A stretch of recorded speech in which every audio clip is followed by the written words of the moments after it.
I'd like to welcome you to the 21st Century Local History Club. What might your name be? Dennis Freeman. Nice to meet you. How you doing? What were your occupations? Oh my gosh. Well, first when I went to school, I got out of school, I went in the Air Force for 4 years, and I spent time in Colorado, and I spent time 1 year in Korea. I came back and I spent time in Eglin Air Force Base, Florida, where I was discharged, and after that I came up home.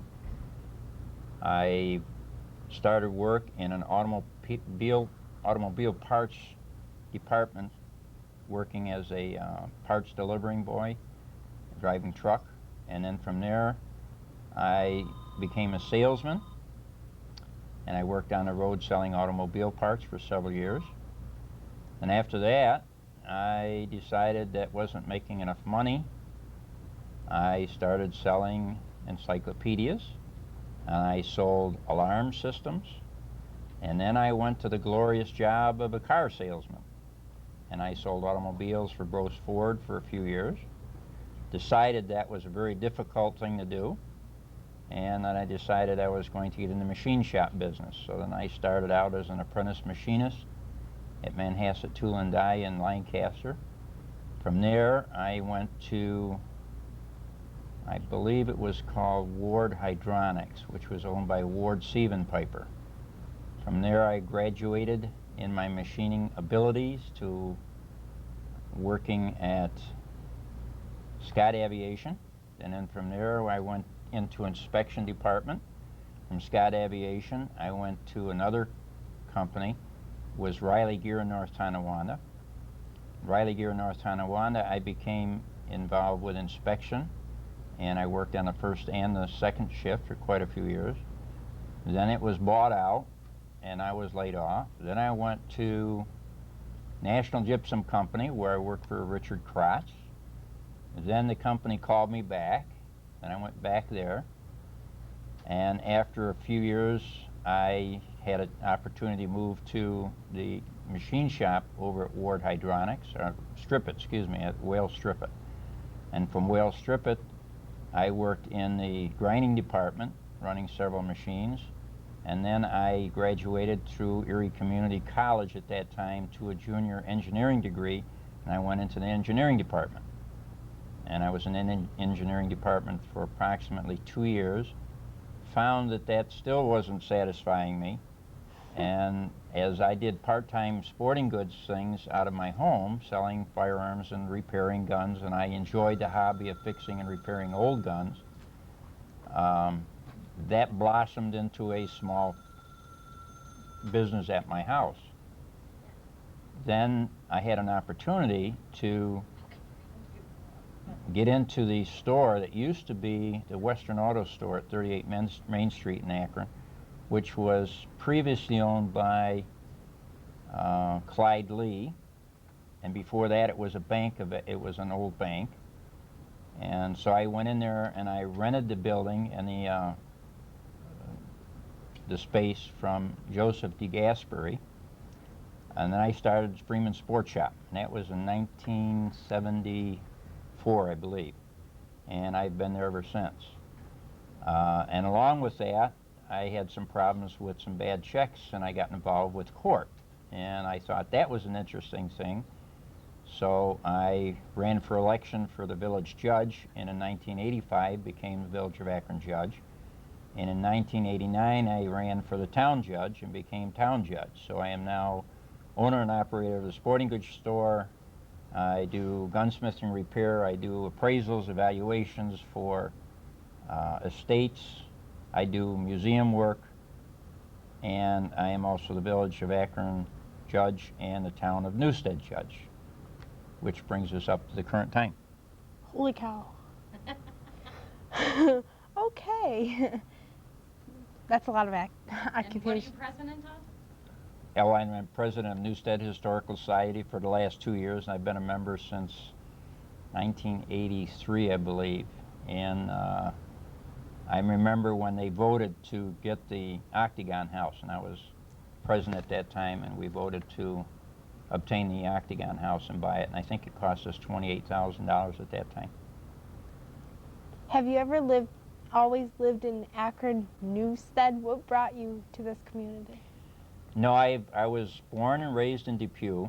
I went to school in Depew, and after I got out of school and went in all the different jobs, I met Dorothy Fenig, who was at that time living on Clarence Center Road in East Amherst. Dorothy and I met at a roller skating rink on Genesee Street. We dated for several years, and in 1965 got married. And at that time, my dad and his brother, was Sam Freeman and Donald Freeman, used to live on a farm up on Main Road years and years ago. And when my dad left the farm, he moved to Buffalo, New York, or Cheektowaga, met my mother, and they moved to Depew. That's how I was born in Depew. But when my wife and I got together, my wife's family being from the Clarence area, and my family originally being from Akron area, I decided that we were going to, my wife and I decided that we were going to look for a home in this area. So we found a place that Paul Yoder had sold to his son-in-law, Chester Scholl, and that was on McNeely Road. So we bought the house. Even before we were married, we owned the house. We didn't move in together and live together. And then after we got married, we moved into McNeely Road house. And that was in 1965. And we lived there until 1982, until we moved into the village and bought the old Perry's house, which was on 1 Pearl Street, was the original plant for the Perry's ice cream company. We remodeled it, tore some of the old buildings down, and that is where we presently live. In your life here at Akron, what local historical event impacted you the most? You mean something that happened in Akron? Yeah, historical event. What? Well, I can't say, other than probably getting involved with a historical society. Historically, that's a historical event. But an actual happening in the, you mean in the village? Or happened here? Yeah, it can be anywhere. I mean, in Akron, though.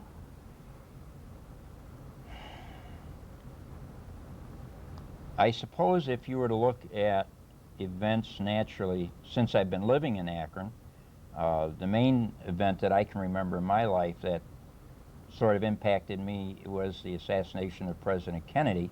I can remember exactly where I was and everything else, but that's not when I was living in Akron. That happened in 1964, I believe, 63. That was, I think everybody that was alive during that period of time can remember exactly where they were and what they were doing, excuse me, at that time in life. Other than that, naturally going to the moon, those things. But I wouldn't say they've impacted my life. My biggest thing that's probably impacted my life is marrying the girlfriend that I had, Dorothy Fenig, having the children on McNeely Road, having my kids grow up and graduate from Akron High School, and becoming a judge, becoming involved with politics. Those are probably some of the biggest things that have impacted my life. And then getting involved with many, many people in the community in the village of Akron, either through court or through the Historical Society or having a store and a business on Main Street. I see you had the opportunity to meet several famous local and national politicians. Can you describe these experiences? Can you discuss their impact on you? I think the first thing that as far as well-known politicians, years ago Al Gore was going to run for president, and he had a meeting in Cheektowaga. And he came in from the airport, and myself and Larry Perot, who works for, he's a partner of Nicholas Perot, attorneys, we went to breakfast, and we met Al Gore, and we had breakfast with him, and there was probably only 50 people there. That's probably been the first time I've ever met a politically well-known national figure. And then since then, naturally, Bill Paxton, who came from this area, I got to know Bill fairly well. Leon Paxton, who is one of the judges that started family court in the city of Buffalo in the Buffalo-Erie County area. I was at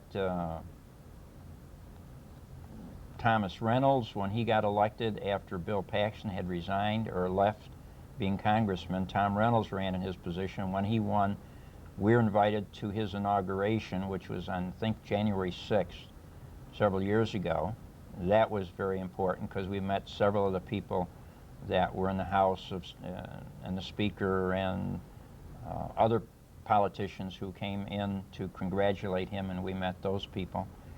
I can't think of anybody else offhand that I may have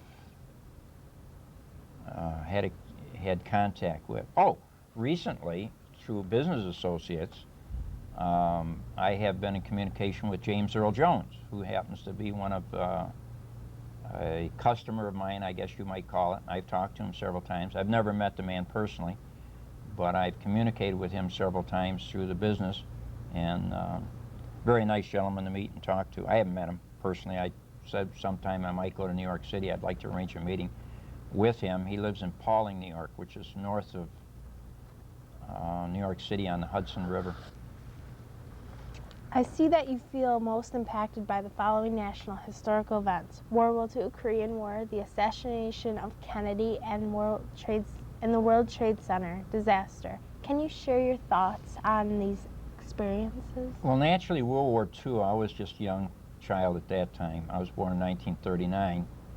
I don't really remember an awful lot of the events that happened during World War II. It seemed like we didn't really dwell on it, but I can remember gas rationing. I can remember getting this white substance and mixing a red dye with it to make what we called at that time like a margarine. Butter was hard to get, eggs were hard to get, meat was hard to get. You had rationing stamps, you had, we used to have a coal furnace, and I think the people that ran the trains at the time used to throw coal out on the railroad tracks purposely for some people like us to go and scrounge and use for heating our homes. So the first indication of war probably through those things are what I can remember. And then naturally the Korean War, when I was older, I wasn't old enough to be involved in the Korean War. I was still only 14 at the time Korean War broke out. But I can remember standing on the front steps of my house, it was on 80 Lincoln Street in Depew, and within probably almost a stone's throw, there were 3 young men that I knew personally that went to Korea and within 3 months were being buried here locally. And that impacted me quite a bit. My sister used to live next to the Buffalo Cemetery, and I can remember one day hearing taps being blown down at the end of her street, and I went down and looked through the fence, and I can remember seeing, it seemed to be 20 or 25 open graves, and those are all young men that had been killed in the Korean conflict, all being buried at the same time, and they had the hearses lined up and all the people, and that was quite a historic event as far as I'm concerned, and a big impact on my life.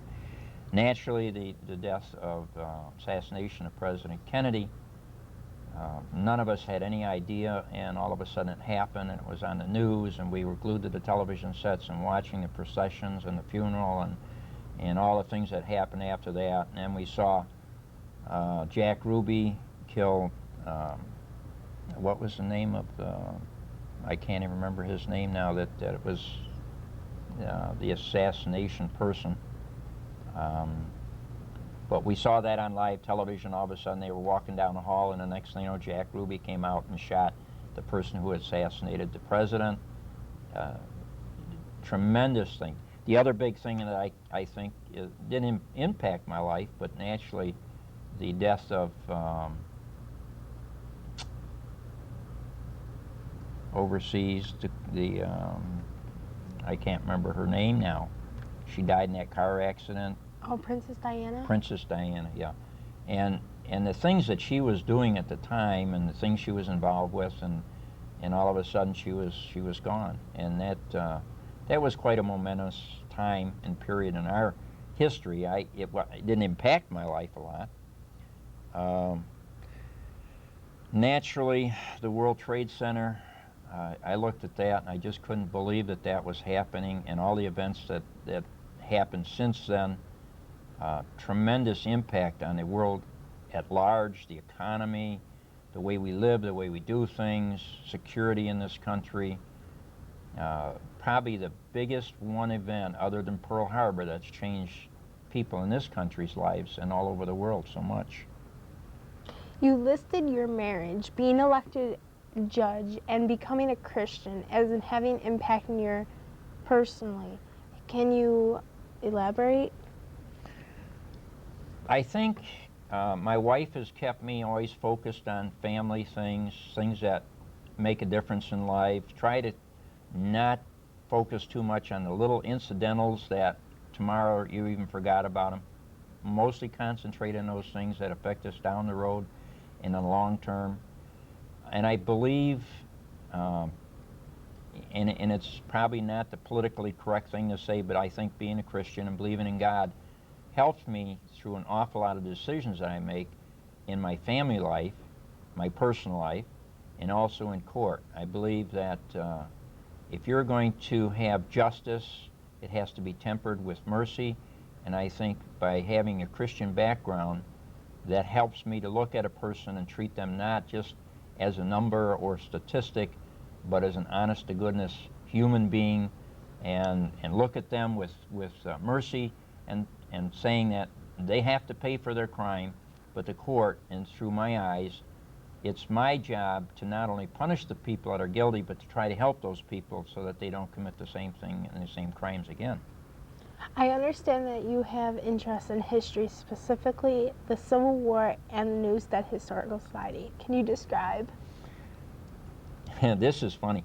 I remember when I was a young child, probably 12, 13, or 14, whenever you get into the Civil War and history in school, I can remember getting on the school bus, and I was buying antique guns when I was 12 years old, and I just loved historically connected events and things that connected you with history. I would get on the school bus, and I'd have this old Civil War musket. Today, if you even walk near a school bus with an old gun of any kind, they'd probably throw you in jail. But I had this old Civil War musket that I bought for $15. I'd saved up my money from having a paper route. My mother and I walked over the Railway Express in Depew to pick it up. And there's this huge, great big gun. It was almost as tall as I was, or taller at that time. And I took it to school, and I did a little history program on the Civil War using that old gun as part of the history event at that time. And I like to collect antique firearms because they are connected so much with our history. Back when we first started with the Revolutionary War with the French, we were using some firearms that were made by Kentucky rifle makers at the time, because we had no government making firearms, so that we could oppose the British and the taxation and everything else that we resented so much, and we resented the fact that we weren't a free people at that time.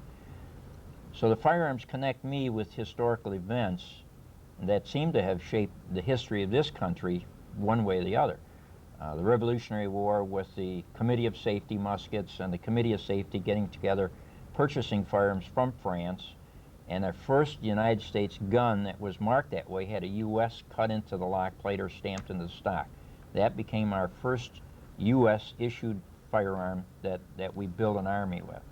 And then naturally War of 1812, the Civil War, all the events that happened during the Civil War, the mechanical advances that we made, because previous to the Civil War, most of the firearms and most everything that we built was built by hand. It was hand assembled, handmade, hand put together, but nothing fit from one part to the next part of the same product.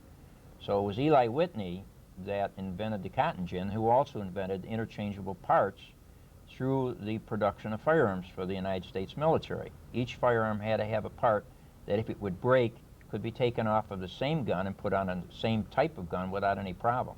And that he invented the first interchangeable parts, which were firearms. And then naturally the Spanish-American War, World War I, World War II. So through firearms, I've been able to connect historical events and the things that have probably impacted most of our lives throughout history. What else do we have there? And the Newstead Historical Society. Newstead Historical Society has become a very integral part of my life. We raise funds to keep the grand old lady looking good. We'll be painting her pretty soon. It's costs an awful lot of money to maintain the Historical Society and keep the building that we have, plus the museum that we are in the process of updating and trying to get online so that we can have historical documents there. People will be able to go there and research their family histories, items that they may have found, and trying to find any kind of significance to them that are connected with Akron and the historical significance of all the places that have been in this town. If you look at Akron from 50 or 100 years ago, Akron used to have meat markets, shoe shops, dress shops, men's clothing stores, blacksmiths, barrel makers. We had probably one of the busiest little industries in this small of a community that you could come up with. We had 3 different companies making barrels strictly to haul limestone from this area, which eventually went down to New York City and helped build several of the bridges there. And to look at all those little businesses that every one of them could make a living. The candy shop owned by some Greek people here in town. And all those companies and all those little businesses made a living for somebody. And today, it takes so much money to make a living that it's almost impossible for a small businessman to have a small business and make a living at it. Any questions? I have several questions. The first one is, how old were you when you went to Erie Community College and got your junior engineering degree? Probably, I would say 26, 27 years old. Because it's just shortly after I got married that I started going to Erie Community College. At that time, I don't think it was Erie Community College. It was Erie, I can't remember, Erie County Technical Institute. Yeah, That's back in the old days. Right. And now it's called Erie Community College. Okay, I missed, because we had people coming through the door, how you became a judge. You're not a lawyer, correct? No, the town and village judges are the only 2 judges positions that you do not have to be a lawyer. I get involved with it because probably shortly after I was in business, I ran into some problem with bad checks, and I went to court, and I wasn't satisfied in the way that the court proceedings were handled. And I mentioned it to someone. I said, I've been going back there for 6 months. The individual that I had received bad checks for at that time, that was 1984, was $300 and some, which to me was a lot of money at that time. And then I found out that the individual who had written the bad checks, he and his son were arrested for robbing a bank in Texas, and we were never going to see those individuals, and I was never going to see any of my money, and that was the end of it. And so I mentioned to somebody that I didn't feel that the justice system was operating for the benefit of the people that get involved with it. So I ran in 1985. I won the village judge position, and I've been there since then. And thanks to Ellen Fry, a person who I admire and respect quite a bit, she has been with me since that time, and she's one of the mainstays of keeping the court running right and keep me on my toes and make me do what I'm supposed to do. And she's been a good asset in the village court. So you've had to do a lot of studying since you've become judge to know all these laws, right?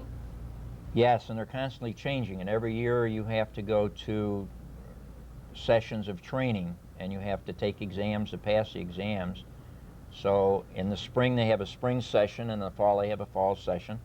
And normally what I do is I go to Potsdam University, where most of the schools are now, and they have a 1-week session where you can take your spring and your fall training at that one time, and then there's extra classes that you have for small claims, for dog problems, for penal law problems, for criminal problems, and you can brush up on those and you can get your updates. And the other thing I like about that is you get to talk to people in the state level. The comptroller used to be there, Carl McCall, he used to come to those meetings. Once in a while you'd see a governor, well, this time it's Pataki, but we used to have other governors come and speak to us, and lieutenant governors came. The head of the state police usually would come there. Jackie Smith, who was head of the Department of Criminal Justice Services in Albany and ran that office for the court system. So you get to know these people personally, and when you have a problem, you could call them up and talk to them, and they, if you bother them enough at school, they would remember who you were, and you could call them and say, Jackie, I got a problem, what do I do with this? Or somebody at the Department of Motor Vehicles in Albany, or down in New York City where the Office of Court Administration was located. Has this developed an interest in the law for you? Are you considering becoming a lawyer? If I were younger, I probably would. I'd go back to college. I'm getting near retirement age right now, and yes, it's very interesting to me, law. I look at some of the laws and I think they're very poorly put together, and I don't know how they ever get it made into law. But yeah, I'm very interested in the legal. Like you are. Yeah, and I spend a lot of time. Today, I was looking at several cases on some things that I've got to do. So I've got to do some research to make sure you do them properly, so that when you do get to court, all your I's are dotted and all your T's are crossed, so that you don't have something overturned on a decision, or you make a decision without the knowledge of what the law really supports. Have you come across any laws in our little town that are outdated and outmoded that are kind of funny, like no dancing in Russell Park on Saturdays? Or No, but we have a law on the books. Fortunately, just several years ago, the village did have an update on the codes. And up until that time, the old code book that we had was, I think, dated 1937, and it was illegal at that time for anyone to push a wheelbarrow full of pig swill down Main Street. We still have a law, I think now, and it might have, the new code book might have done away with that, where it was something to do with hitching a horse to a watering trough, but you must have water at that watering trough at all times while the horse is hitched up to the hitching post. And I think all these laws were done away with when they come out with the new code enforcement. But up until just a few years ago, those laws were still on the books. now, was it a town committee that redid the code? The Village of Akron redid the code. The other thing that they forgot to do, and we had a case in court where I didn't want to do it, but the court, I didn't have the law to back me up. They had a discharge of firearms law in the village prior to the new code book, so that if you fired a firearm in the village, you were breaking law. To my knowledge right now, that was never brought over to the new code book, and the new code book says that this new code book supersedes and is in place of any old codes that used to be in place. And So it's not illegal now to fire a well, gun in the village? I haven't researched the complete code book completely, but I don't believe, as of the last time I had court on that matter, that it was in there. So, Politics is very involved in what you do now. pardon? So politics is very important to your job now. Oh, yes, yeah. How do you feel on some of the major politics, like, issues that Uh, are today? Politically, as a judge, even at this level, I cannot make comments in public about political issues, about court issues that are going on in court at the present time, like Martha Stewart's case probably. And it's amazing, a local town and the village judge is held to the same standards as a Supreme Court judge of the United States.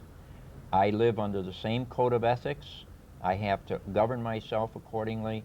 My conduct is governed the same as a Supreme Court judge of the United States. There is no difference from the lowest level of the court to the highest level of the court in how I act and how I do things and how I must conduct myself in court in my public life as well as my private life. Oh, by the way, congratulations on that 1985 when you got judge.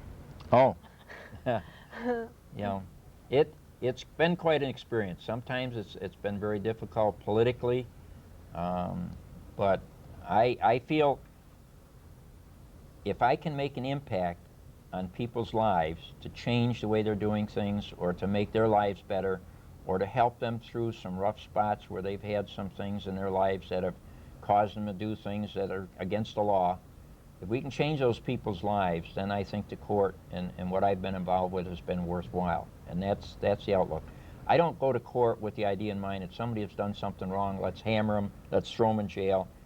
I look at it and say, the person's done something wrong, let's try to help them out, help them through this mess, and make them a stronger and better person because of the experience that they've had. That's my outlook on it. Tell me, in your years in Akron, what's been your most memorable experience here? The most pleasant part of living here? I think the most pleasant part is knowing the people, as many as I do, the 4th of July parades, which I enjoy tremendously. And I've been coming to Akron as a little boy. My dad used to bring me to Akron, and I remember riding on his shoulders watching the parade. And that has to be in the 40s and the 50s. But I think just the general idea of the people, getting to know the different people, getting to know the community well, where the people live, how they work, knowing their families, seeing the young kids grow up, go out into the world. And I'm amazed sometimes at how many come back to Akron, even though they go out to the world to make their living, and they still seem to come back to the little old village of Akron. And we still have small town values, and it's a enjoyable community to live in. Wonderful. Tell me about Freeman Farm. That's my last question. Where was that located? And that was your grandfather's farm?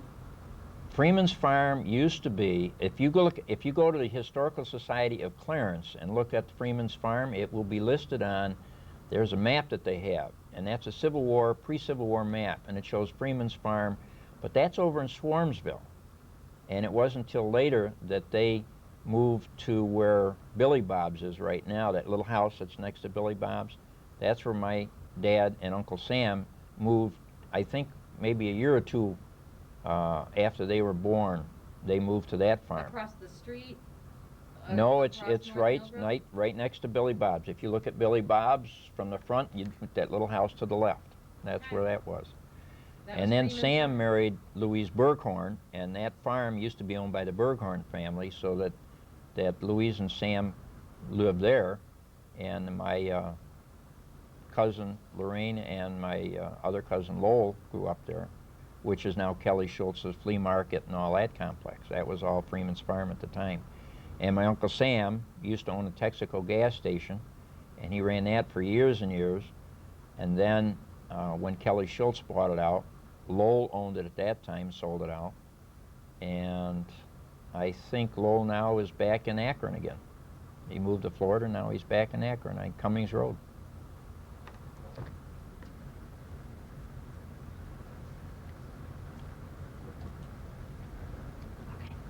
Well, it was nice meeting you, Mr. Freeman. I thank you for having me, Yes, and I thank you too. hope I didn't ramble too much. Oh, just fine. Now, we're going to put this in an archives, and some students 50 Okay. years from now will pull it out and look at it, and they'll